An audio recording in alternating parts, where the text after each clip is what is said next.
Do you want an amazing marriage? Are you ready to take your marriage to the next level?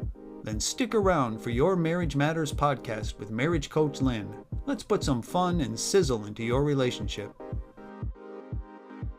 What is it that you want in life? What do you want from your marriage? I firmly believe, from my lifetime of experience, observation, and reading, that it's a matter of choice whether you want a successful life, relationship, or career. Of course, circumstances play a role in our lives, but there's a lot of inner work we can do and choices we make that can determine our success. A big stumbling block is that I believe a high percentage of us do not truly know what we want or how to go about getting it. We'll talk about that on this episode: Success in Life, Success in Marriage. Today's show is not about individual pursuit of dreams, but will serve as a discussion about how to integrate your deepest desires into your life when you are married. An important topic to consider is this: how can we keep the relationship strong if and when one partner has an epiphany and new direction? Many relationships cannot endure new directions when one partner is changing in unforeseen ways. How many couples do you know who are completely compatible when they get married, but cannot keep up with the changes? There's an abundance of self-help and success books and audios out there. You'll undoubtedly find some that resonate with you at various times during your life, depending on the direction you're taking. I found that Stephen Covey books were helpful, and so many other authors. Different topics come into my life at different times, so I can't really give a list because my list might be different from yours. The first thing to mention is that career success and relationship success don't always go hand in hand. It's the ego, greed, pride, and selfishness that can get in the way. Some highly successful people spend more time on their job than on their personal relationships. We know that what you put your time, energy, and effort on goes a long way toward success. Let's talk about knowing what you want. Have you ever known someone who seems to change their focus from one year to the next? Every time you talk to them, they have something new and different going on. It seems that they are living an impulsive life. That may or may not be true. Some people chase their whims, some chase the idea of quick and easy, some have big dreams and realize it might not be a good idea to continue in a certain direction, so they change directions. We can take an inventory of our skills and talents and see how they might best fit into the marketplace. We should also take a look at our state in life and our current situation. Are you practical, yet also a dreamer? What is the best use of your time, and how can you serve others at this point in your life? Some things you might want to do might need to wait for a better time frame. Do you feel an overwhelming desire to do something, and does this desire stay with you? That might be telling you something. Have you prayed and discerned what it is you are here to do? What is unique about you? Have you had similar comments and compliments given to you over the years? For example, in various scenarios, friends, strangers, and relatives comment that you have strong people skills and the ability to see things differently than others. This might be something you integrate into your life.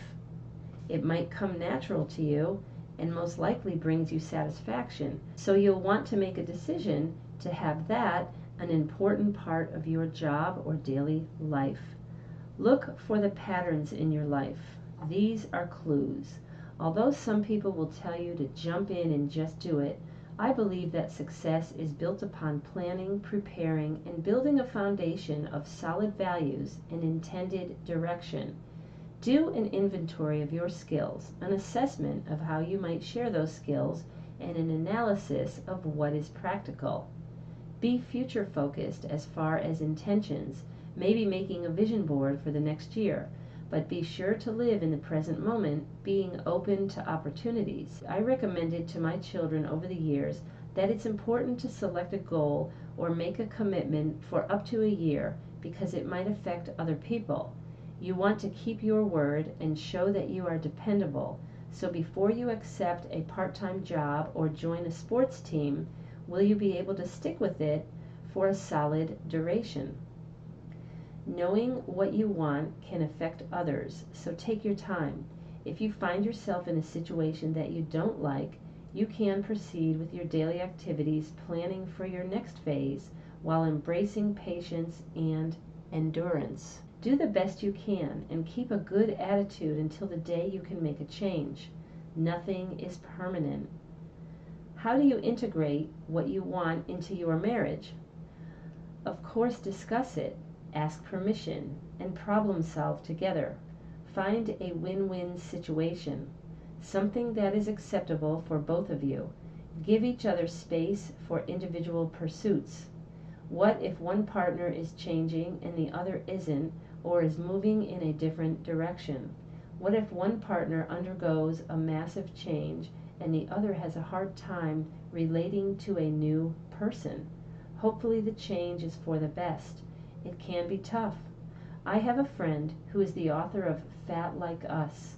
She interviewed or reported on over 200 people who lost over 100 pounds and kept it off for a year. In 100% of the cases of married couples, 100% got divorced. The hardest adjustment was that the spouse couldn't relate to the thinner spouse. He or she was used to treating and viewing the heavy spouse one way, and the new, liberated, confident, thinner partner was becoming a different person. What if you're both drinking buddies and one day your spouse gives up alcohol? It's as if your best friend left you. This is a good time for counseling in order to deal with how you're going to navigate the big changes. Another major difficulty among married couples is when a child has a major medical problem or condition, or if one of your children dies. This is the time to lean on each other and express your grief. For couples who turn inward and keep quiet or run away from their problems, it's a recipe for disaster. The successful way to deal with major challenges is to let each other know your thoughts and feelings. If you are both in tune with each other, you can both change together. Relationships require a lot of give and take. If you're sharing your life, changes are actually exciting. What I've seen is that oftentimes one partner changes and the other sees the positive benefits and supports the other partner. Sometimes you can develop a new interest together. Let's say you've been a meat and potatoes family. 10 years into your marriage, your wife decides to become a raw foodist or vegan. The worst thing you can do is roll your eyes or criticize. Participate in preparing dinner together. Try some new dishes. Maybe you will lose weight and feel great in the process. If you aren't interested in a vegan diet, you might have to prepare 2 separate meals. Think about the consequences. Hopefully, as you make changes in your life, it brings improvements to your health, wealth, and overall well-being.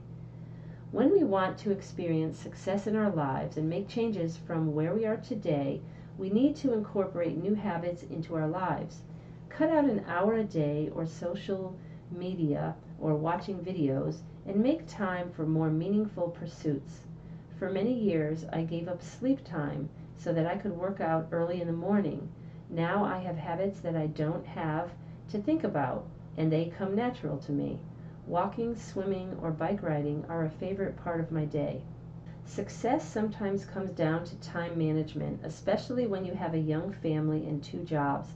Find 15 minutes together for a quick walk outside together or uninterrupted conversation.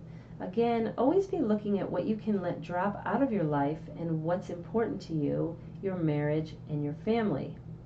And never give up. Have perseverance. A word I like to think about is endurance. Slow and steady wins the race, and sometimes we need to know that good things come later on, after a lot of hard work. If you have an ill spouse or a drug-addicted spouse, you might have to think that there's a higher goal, that you made a commitment and vow for better or for worse, and right now things might be worse rather than better. You get stronger as you work through difficulty, not when you quit. Your spouse might be counting on you and needing you at a time when you feel you'd rather not have to make sacrifices. Happiness and a meaningful life comes from the hard work and sacrifices and that is a cornerstone of success in life and marriage. You'll have small and large obstacles along the way. You might sabotage yourself. Every day is a new opportunity for renewal and a fresh start. If you procrastinated yesterday, oh well, yesterday's gone and it doesn't matter. What are you going to do today? Eat that frog, says author Brian Tracy, and tackle the most difficult and important task in the morning and get it over with. Most important, are you doing what you are here to do? Are you doing what you love to do? Are you crystal clear on your purpose? 3 good movies I recommend from the 1990s that were heartwarming and illustrate the importance of sharing your skills and talents are Mr. Holland's Opus, Lean on Me, and Chariots of Fire. Jim Rohn says, I find that most people plan their vacations with better care than they do their lives. Perhaps that's because escape is easier than change. I hope that you will think about success today and what it means to you. Do you feel successful? Do you have a successful marriage? Here are steps you can take. 1. Visualize exactly what you want to experience in life. 2. Have absolute total faith that you will experience it. 3. Take consistent, unwavering action to ensure you experience it. Thank you for joining me today. I'll be back next week, and make your marriage great.